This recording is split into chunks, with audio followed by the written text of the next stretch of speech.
baru masuk ke asumsinya. Jadi para sufi punya asumsi dalam diri kita ada dua aspek. Yang pertama aspek nasut, dan yang kedua aspek lahud.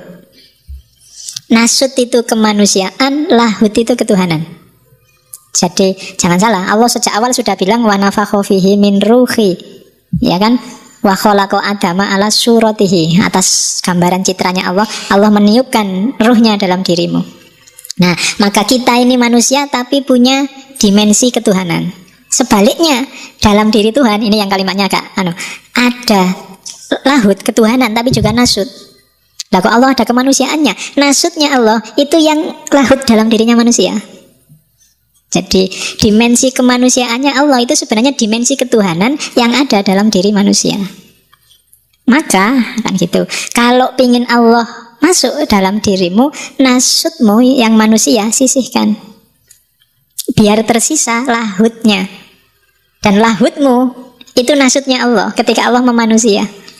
Dari situ Allah bisa masuk dalam dirimu. Ini juga yang harus kamu ulang besok di rekaman. Jadi nggak bisa sekali dengar langsung paham.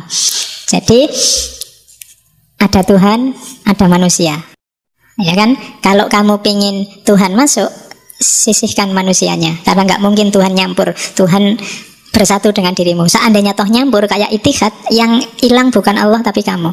Kayak setetes air yang nyampur ke laut. Ya nggak usah dicari lagi setetes airnya di mana, yang kelihatan hanya laut. Jadi seandainya itu nyampur, tapi kalau di lahad tidak nyampur, tapi siapkan aja kondisimu, sisihkan nasutmu sehingga yang tersisa lahud. Kalau lahud ada, maka Allah bisa masuk.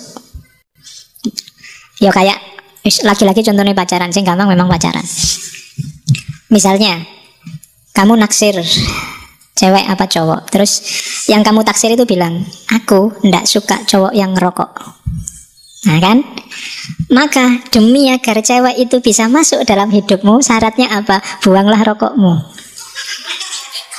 Ya kan, begitu kamu nggak ngerokok, dia bisa masuk. Selama kamu masih ngerokok, ya dia tidak akan masuk dalam hidupmu. Syarat-syaratnya tidak cukup. Allah juga begitu, Allah tidak akan datang dalam hidupmu kalau jiwamu dikuasai nasut. Kalau komputer itu namanya tidak kompatibel. Bikin dirimu kompatibel sama Allah, biar Allah bisa masuk.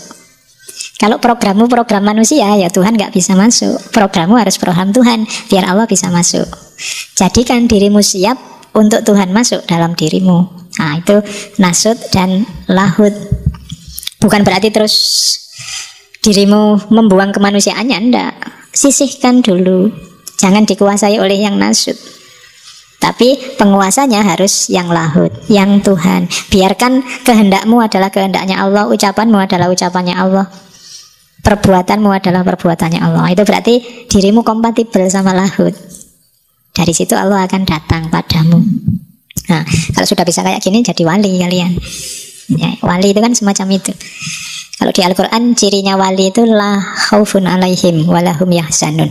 Selama di hatimu masih ada takut, apapun jenis ketakutan itu, takut besok kerja apa, takut besok ujian bisa ngerjain apa enggak, takut kapan ya lulus kuliah ini, takut kok ora entuk pacar, jangan-jangan enggak laku, takut. Kalau masih banyak ketakutan berarti makommu belum wali. Nah ya, jadi wali itu dia tidak punya takut apa-apa.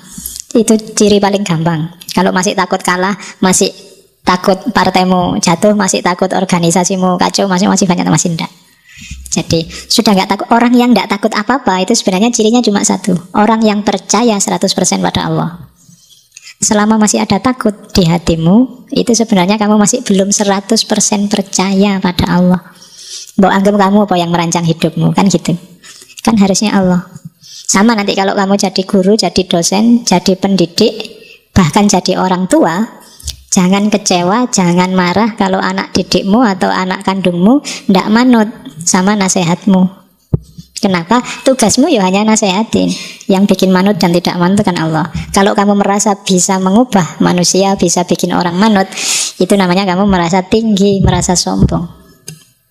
Jadi, ini ajaran agak susah ini. Jadi, kalau ada mahasiswa nakal, muridmu nakal, ya kamu tidak usah marah-marah, tidak usah kecewa. Justru dari situ akuilah bahwa oh iya ternyata aku itu manusia biasa. Ya kan? Oh ternyata aku itu ya memang bukan Tuhan, yang bisa ngerubah orang kan Tuhan. Tapi kalau kamu marah-marah, kecewa, itu ada nada sombong di situ. Seolah-olah kamu itu bisa ngerubah, kamu itu bisa bikin orang jadi lebih baik. Enggak. Oke, jadi cirinya itu, kalau kamu ingin jadi wali, bisa enggak semua kekhawatiranmu hilang. Imannya jadi 100%. Enggak galau oleh apapun. Aliran sesat banyak juga enggak galau, ada banyak orang gegeran enggak galau, ada.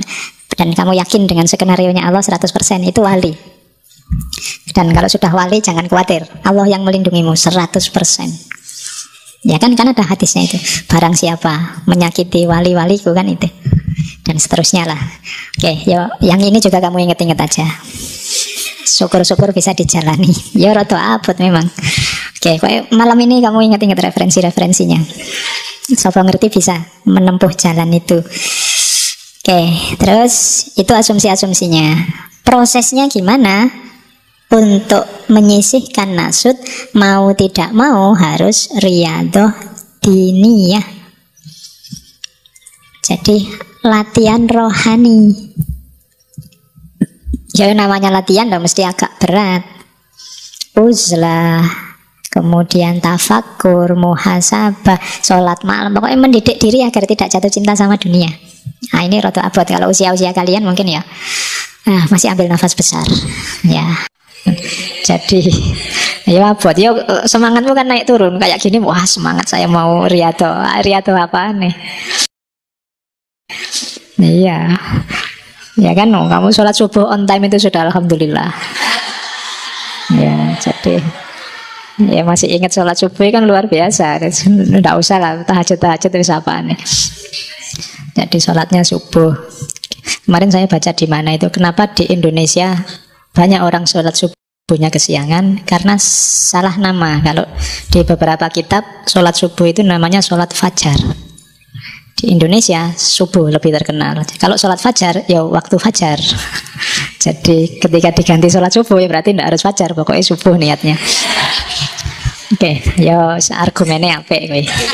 Jadi mari kita jadi besok di situ diganti ya sholat fajar gitu kan. Sholat fajar waktunya fajar berarti tidak waktu subuh.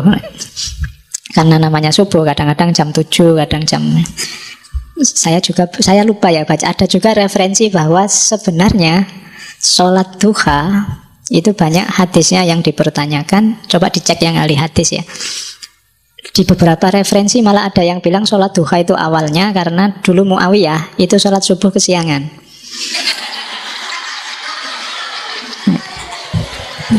Jadi karena Muawiyah ini sholat subuh kesiangan, ada yang tahu, sampean Amirul Mukminin sholat subuh kesiangan. Loh ini bukan sholat subuh, ini sholat duha ini.